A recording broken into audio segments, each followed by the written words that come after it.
चवंदा आहिनि जंहिं शइ जो फ़ाइदो घणो हूंदो आहे उहा ओतिरी नुक़सानकार बि थींदी आहे। दुनिया में मसनूई ज़हानत यानी AI तेज़ी सां तरक़ी करे रही आहे, पर उन सां गॾु साइबर ॾोहारियुनि लाइ बि नवां रस्ता खुली रहिया आहिनि। अमरीकी जांच इदारे FBI मूजिबि रुगो गुज़िरियल साल अमेरिका में AI सां लाॻापियल साइबर फ्रॉड सबबि माण्हुनि खे $893 मिलियन खां वधीक जो माली नुक़सानु थियो। डीप फेक AI जी अहिड़ी टेक्नोलॉजी आहे जेका कंहिं बि शख़्स जो चहिरो, आवाज़ या वीडियो एतिरी हक़ीक़त जहिड़ी ठाहे सघे थी जो आम माण्हू लाइ सच ऐं कूड़ में फ़र्क़ु करणु ॾुखियो थी वञे थो।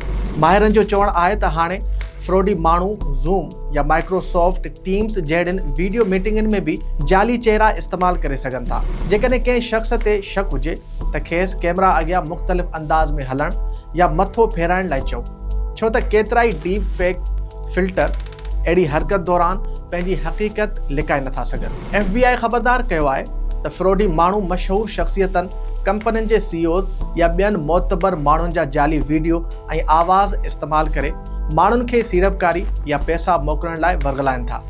गुज़िरियल साल अहिड़नि AI ते ॿधल सीड़पकारी फ्रॉडनि में $100 मिलियन जो नुक़सानु रिपोर्ट थियो।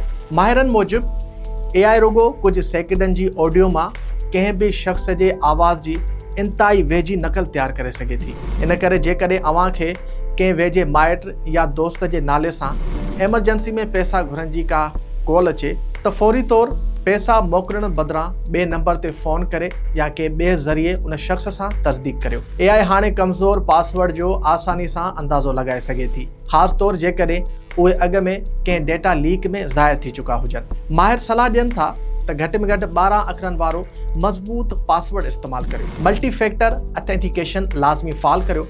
पासवर्ड मैनेजर या पास के इस्तेमालु करियो। रुगो जुमिलो या का यादगार सिट पासवर्ड तौर वधीक महफ़ूज़ थी सघे थी।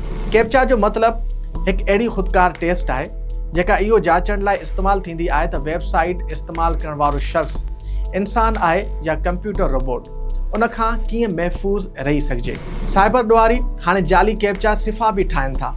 असल कैप्चा सिर्फ़ु तस्वीर चूंडण या बॉक्स ते क्लिक करण लाइ चवंदी आहे, जॾहिं त जाली कैप्चा अव्हां खे को कमांड हलाइण, सॉफ्टवेयर डाउनलोड करण या सिक्योरिटी सेटिंग्स तब्दील करण लाइ बि चवंदी आहे। माहिरनि जो चवणु आहे त वक़्त ब वक़्तु गूगल, माइक्रोसॉफ्ट, इंस्टाग्राम ऐं ॿियनि ख़िदमतनि में वञी ॾिसो त कहिड़ियूं एप्स अव्हां जे अकाउंट ताईं रसाई रखनि थियूं। जेकॾहिं का अणॼातल ऐप नज़र अचे त उन जी पहुच फौरी तौर ख़तमु करियो।